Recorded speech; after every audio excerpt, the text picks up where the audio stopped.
¿Cómo están? Muy buenos días. Bienvenidos a una nueva edición de Entrevistos, un espacio de conversación con la comunidad para llevarle temas de interés. El día de hoy estamos con Francisco Rubilar, ingeniero de proyectos del Instituto de Medio Ambientes de la Universidad de la Frontera, con quien vamos a hablar sobre residuos domiciliarios, reciclaje, todo lo que tiene que ver con el uso doméstico que le damos a la basura. Buenos días, Francisco, ¿cómo Buenos estás? días, Renato. Buenos días a todos y a todas. Muchas gracias por la invitación. Traigo también los saludos del doctor Gustavo Ciudad, que es el director del Instituto del Medio Ambiente. Sí, por supuesto. Él, por razones de trabajo, no pudo estar acá, pero tal vez podríamos tenerlo más adelante también. Así Sí, que le vamos a definitivamente. extender la invitación. Eh, Nuestro interés parte porque hace poco el municipio de Temuco anunció que cambió la frecuencia de retiro de basura. En algunos sectores se pasaba retirando los residuos domiciliarios todos los días. Ahora se está haciendo día por medio y hay algunas programaciones para distintos sectores. Esto nos da pie para muchas cosas. Primero, bueno, hay varios vecinos que han manifestado su molestia, pero para ir un poco más allá de eso, se habla de eficiencia. Es una buena oportunidad a lo mejor para empezar a hablar de reciclaje también y empezar a ver cómo podemos aportar para no tener estas bolsas de basura ahí en nuestra casa, cómo podemos empezar a hacer un buen uso de nuestros residuos. Bueno, qué bueno que utilicen la palabra residuos en primera instancia. Sí, Residuos y basura son diferentes, sí. son distintos, en realidad también son constructos sociales. La basura es algo que nosotros decidimos desechar. Ya. En cambio, residuos son las cosas que nosotros decidimos volver a darles un uso o Ah, introducirlas claro, de nuevo a la cadena de valor. ya. Eh, Claro, está uno comúnmente le dice basura solamente, pero en realidad son residuos. Sí, y algo tan simple es lo que a veces cambia también la conducta de las personas. Ya, Al fin y al cabo, como decía Cortázar, el lenguaje es lo que crea realidades. así es. Por lo tanto, si nosotros decidimos de que un residuo termina ya siendo inútil para nosotros, lo vamos a terminar desechando. Ya, Y eso, perfecto. esa simple decisión tiene un impacto bastante grande cuando somos ya más de 400.000 personas. Eh, Ahora bien, la decisión que tomó el municipio de Temuco es una decisión que ya varios municipios habían tomado con anterioridad en toda la región. O sea, Vilcún, todo el sector del Parque Cultural Cura, que es Cura Cautín, Curarrehue, todos esos sectores ya tienen retiro de distintos días Ya, y por sectores. Quizás la molestia de la ciudadanía proviene de la costumbre, del sí, es hábito probable, es probable. del hábito. Pero todos estos tiempos de crisis en realidad significa oportunidad, siempre. Ya, Por lo tanto, esta crisis que puede tener una persona dentro de su casa con la acumulación de residuos puede ser convertida en una oportunidad para empezar a generar gestión de nuestros residuos. claro. Y la gestión de nuestros residuos tiene bastantes etapas, pero la más simple es la prevención. Como en toda política pública que se lanza, la prevención, por ejemplo, en la salud, uno en vez de empezar a tomar remedios, lo que hace es salir a trotar, comer mejor, Claro. hacer respiraciones, darse cuenta en realidad de que la salud es importante, por lo tanto empiezo a evitar enfermarme. Es como partir reconociendo que hay un error, o sea, que hay un problema, ¿cierto? Y a partir de ese problema empezar a cambiar nuestras conductas, ¿o no? En efecto, de hecho, a veces uno estima de que la gestión de residuos puede ser una problemática institucional alejada de la ciudadanía, pero en realidad tiene que ver mucho con nosotros. En primera instancia, quienes generan los residuos somos los ciudadanos, las Claro, ciudadanas, y quienes compramos también cosas con residuos somos también nosotros. claro. Por lo tanto, tenemos dos formas ahí de poder prevenir la generación de residuos y en primera instancia en las opciones de compra. Ya, el consumo, primero. Veamos, en temas de consumo, por ejemplo, un ejemplo que yo generalmente doy en una de las charlas que hacemos a lo largo de la región, es de que imagínense que mañana queremos hacer porotos y no tenemos porotos en la casa. Ya, Entonces, las opciones que tenemos es ir al supermercado o ir a la feria. En la feria podemos comprarlos a granel y en el supermercado los podemos comprar, pero con un envase. claro. Y en esa simple decisión nosotros podemos evitar la generación de un envase plástico. Ya, Ya, y suena simple, pero 400.000 personas que quieren comer porotos generan 400.000 envases. sí, claramente. Y ese pensamiento también es importante también darnos cuenta de que es posible cambiar y de que un impacto individual sí puede generar grandes cambios. Ya, partiendo, por ejemplo, por ese tipo de acciones, que requiere, claro, requiere un poquito más de esfuerzo porque uno está acostumbrado a ir al supermercado, tomar y echar al carro. Correcto. Ir a la feria implica movilizarse, pero si uno lo programa, uno lo podría hacer.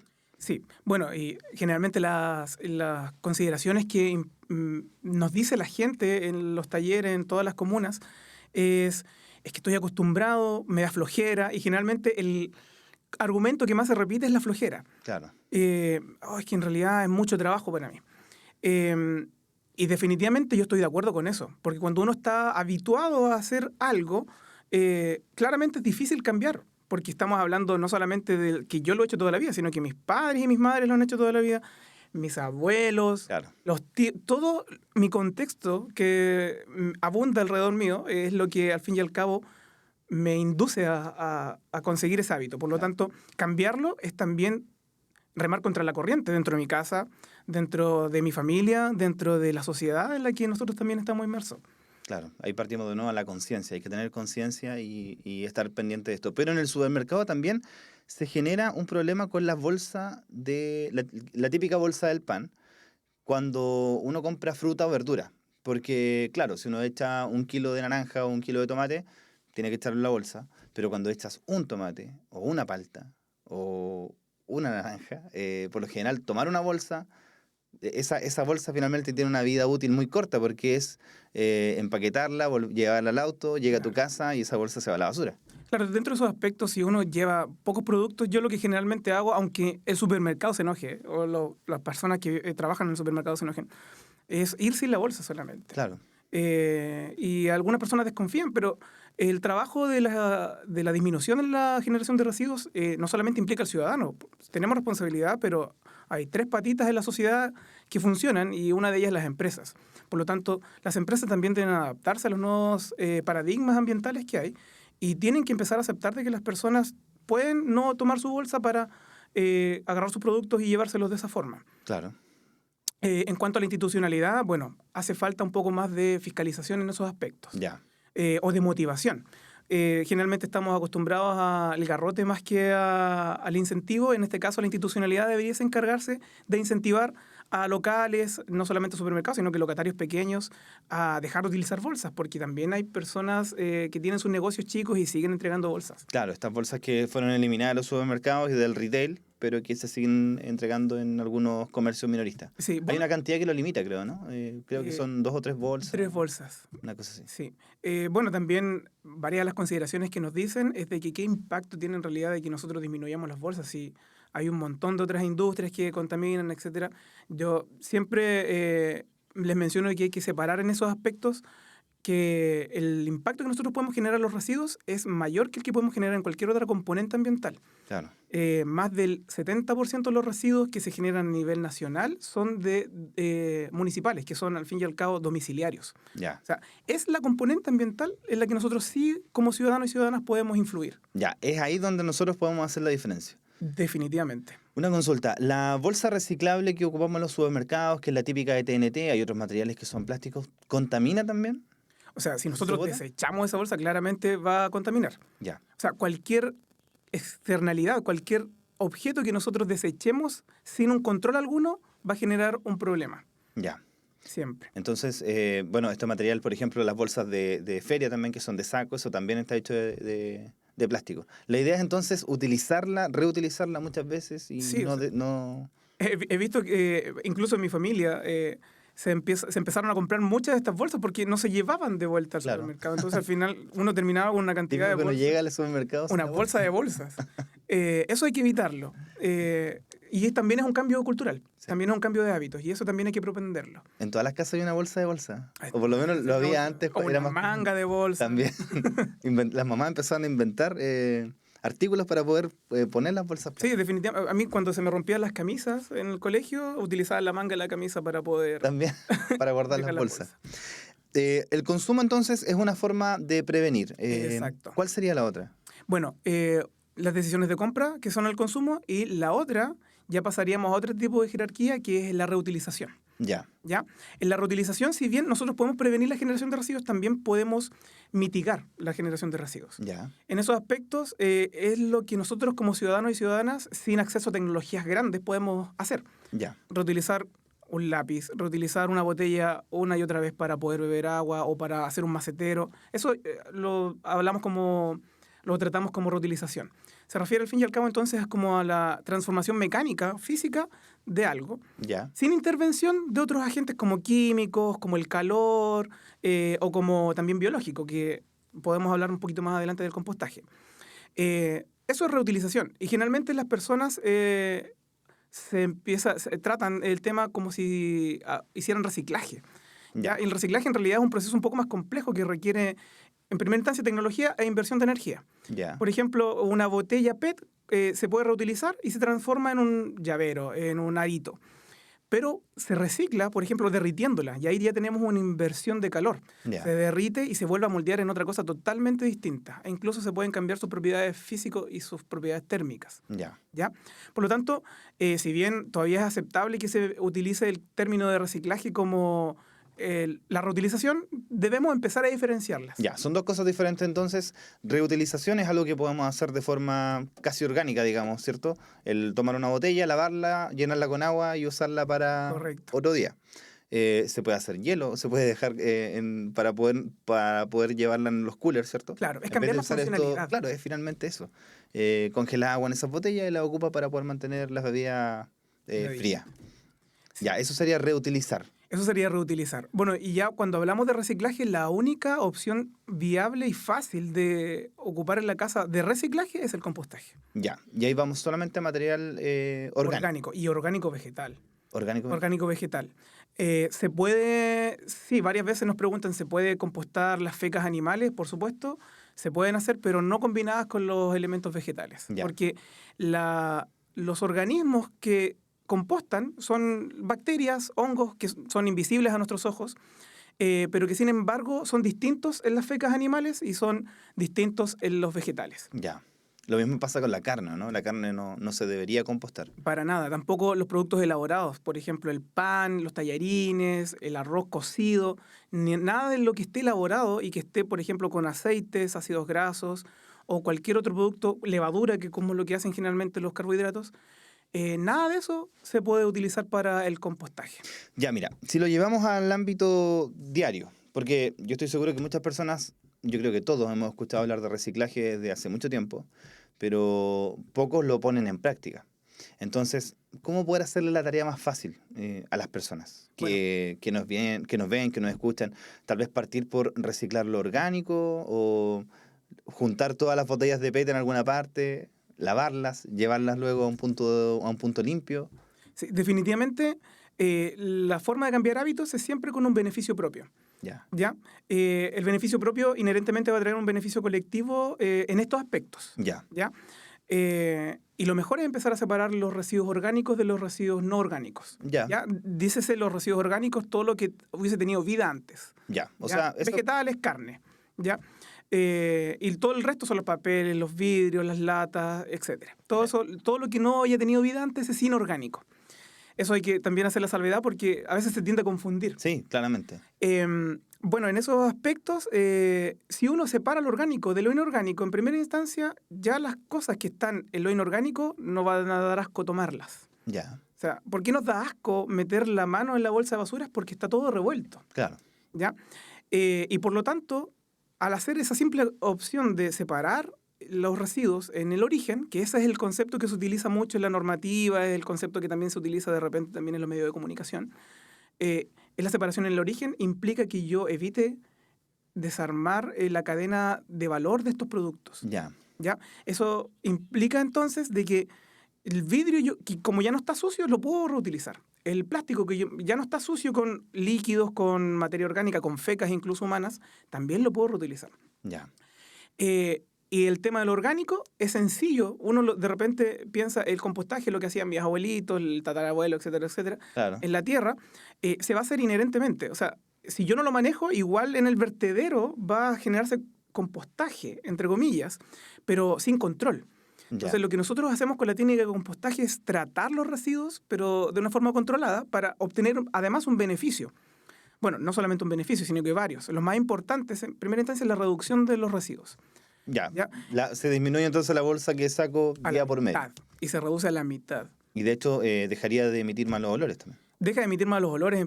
Definitivamente sí. Y mosca y todo eso, que yo creo que es uno de los problemas que trae el hecho de para las personas que tenían la costumbre de sacar la basura todos los días, al hacerlo día por medio, si solamente sacan lo que no tiene olor o lo que es no orgánico, lo que no tenía vida antes, Claro. es más fácil también. Definitivamente. Y además, posterior al proceso de compostaje, lo que nosotros obtenemos es un abono, que se le llama compost. Ya. Ya que es el anglosajismo que se utiliza para decirle a este abono fertilizante.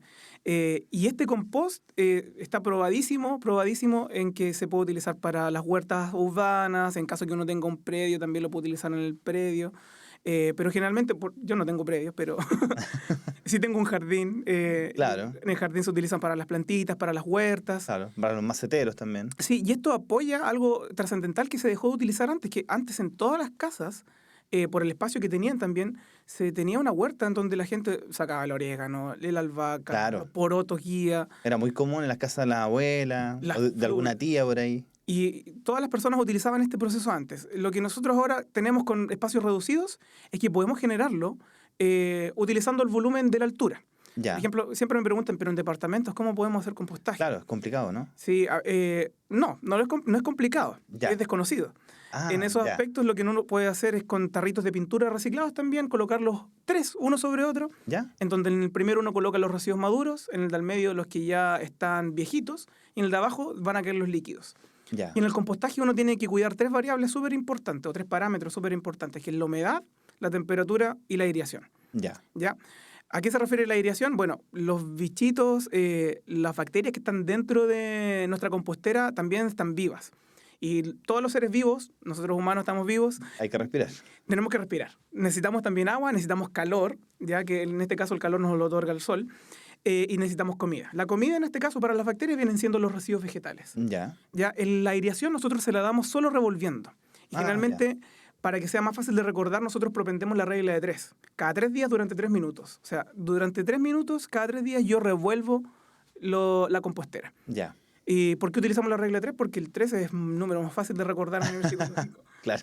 Sí, así que si nos están viendo y quieren hacer la compostera y no saben cómo airear, cada 3 días durante 3 minutos. 3 minutos. Y es revolver solamente, como si estuvieran cocinando. Ah, ya. No es necesario meter pala o meter la mano. No, algo. de hecho, cuando nosotros incentivamos el compostaje, les decimos a las personas que eviten hacer una gran compostera, porque mientras más grande es más trabajo y es mucho más difícil hacer el cambio de hábito. Claro. Quizás en el futuro, ya cuando uno tenga asociado ese hábito, pueda ir mejorando su proceso.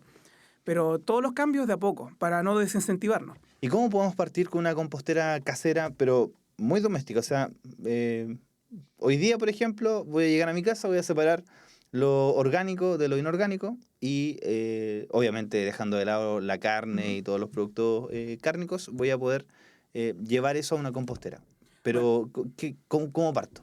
Lo más sencillo es poder reciclar cualquier otro producto que tengamos, reutilizar Reutilizar. cualquier producto que nosotros tengamos en desuso. ¿Ya? Por ejemplo, hay personas que de repente compran verduras por cajón, los Sí. cajoncitos, ya sea de plástico o cajones de estos de arándanos, de frutillas, cuando uno va a la feria en la noche, ¿Ya? o los cajones de madera. Ya. El Ya de puedo- tomate clásico. El de tomate clásico. Ya podemos con eso empezar a generar la separación de residuos. Ah, ya. ¿Ya? ¿Qué cosa tenemos que cuidar de eso? Es de que sí tiene que tener hoyitos, pero los hoyos más grandes ojalá taparlos con algún otro, quizás con algún nylon que tenga hoyitos también. Ah, ya. Los hoyitos le van a permitir a la compostera poder lanzar el agua que le sobra, ¿Ya? ¿ya? Porque el agua, al fin y al cabo, lo que hace es ocupar el espacio del aire dentro del suelo. Ya. El suelo tiene muchos poros, si uno lo ve, no es que esté compacto, sino que tiene muchos poros y en esos poros el aire se queda. Lo que hace cuando el agua es desplazar el aire cuando se llena mucho de agua. Ya. ¿Ya? Entonces tenemos que cuidar de que la compostera no se llene de agua. Ya. ¿Ya? Y O sea, sacarla de la lluvia. taparla ojalá de la lluvia. ¿Ya? Por ejemplo, la compostera que nosotros tenemos en casa en la familia es una compostera de 3 pisitos con unos bins plásticos y arriba tiene un techito muy, muy artesanal. Ya. Pero ya eso ya es funcional para poder evitar que se llene de agua. Se airea cada 3 días y el calor se controla siempre solo. No es necesario que uno, por ejemplo, caliente la compostera en invierno, por en ejemplo. invierno. Pero sí, para mantener el calor de la compostera en invierno se utiliza pasto seco. Se le agrega pasto seco, entonces generalmente el calor tiende a escapar por arriba. ¿Ya? Por ejemplo, en cualquier lugar donde estamos, si hace calor, el aire más calentito va a estar arriba. Por eso de repente en los segundos pisos uno está acaloradísimo. Más calentito que el primero. Lo mismo ocurre en la compostera. Por lo tanto, lo que uno coloca son este pasto encima para evitar de que el calor se escape por arriba. Ya, perfecto. Ya con eso nosotros podemos generar compostaje. Ya. ¿Cuánto nos va a costar hacer una compostera? O sea, si nosotros lo decidimos, no nos va a costar nada. Ahora, si uno quiere invertir, hay un montón de composteras en el mercado, en Sodimac, en Easy, en toda la ferretería que hay alrededor de Temuco. Hay lugares para buscar composteras. Para poder comprar una, pero la idea es, si estamos en este afán de reciclar medios orgánicos y reutilizar lo que no es orgánico, entonces podemos a lo mejor buscar conseguirnos un cajoncito de tomate con algún vecino que tenga almacén. Sí, y a mi juicio son más bonitos. Sí, también. Sí, o sea, estéticamente también hay que aportar en esos aspectos, porque las personas también tendemos a valorar mucho el paisaje y si colocamos algo feo nos va a desincentivar también a seguir ejecutándolo. Ya. Por lo tanto, un cajoncito, por ejemplo, de tomates, un cajoncito de frutillas, es bonito y se puede colocar, nos va a incentivar a separar nuestros residuos y nos vamos a ir dando cuenta de que la bolsa de basura de residuos ya no va a estar tan pesada, va a disminuir su volumen y quizás en una semana ustedes se den cuenta de que van a tener que ir a botar los residuos cada 3, 4 días. Una consulta. Si yo tengo el cajón, está los hoyos más grandes tapados, ¿cierto? Con alguna malla, algo. ¿Tengo que echar o verter los residuos directo o le pongo tierra, capa de residuos, capa de tierra? ¿Hay alguna regla ahí? Se puede utilizar directamente los residuos. El asunto es de que como uno lava antes de consumir estos residuos, la carga de bacterias y de hongos, que son los que se encargan de degradar la materia orgánica, es poca, hay poquitas. Por lo tanto, lo que uno hace con el suelo está lleno de bacterias, está lleno de hongos. Entonces, lo que uno hace es inocular, que se llama el proceso. Como cuando uno se vacuna, uno se inocula con bacterias o con el parásito para evitar después ser contagiado. Lo que uno hace también con esto es inocular nuestra compostera y le agregamos grandes cantidades de bacterias. O sea, ustedes imaginarán de que en una capita de suelo hay millones de bacterias. Por lo tanto, nosotros evitamos de que demore tanto en producirse el compost. Ya. Nosotros podemos, con ese proceso, si le agregamos suelo, la revolvemos cada 3 días, evitamos que se llene de agua, vamos a tener nuestro compost para poder cosecharlo en 2 meses aproximadamente. Ya. Y eso sería un compost que puede ir directamente a las plantas, a los maceteros. Sí, generalmente ese compost utilizarlo en medida de 3:1. Uno dice eso, también la regla de 3, una para recordar eso, Claro. pero además porque el abono tiene harto contenido de nutrientes. Ya. Imagínense que uno cuando consume mucho azúcar se enferma. Claro. ¿Ya? O sea, es rico comer azúcar, pero si lo hace en exceso se enferma y le puede dar diabetes y todas las consecuencias. A la planta le puede pasar lo mismo. Claro, no diabetes a las plantas, pero sí va a ocurrir de que se van a enfermar y va a ocurrir algo que se llama muerte por sustrato. Ya.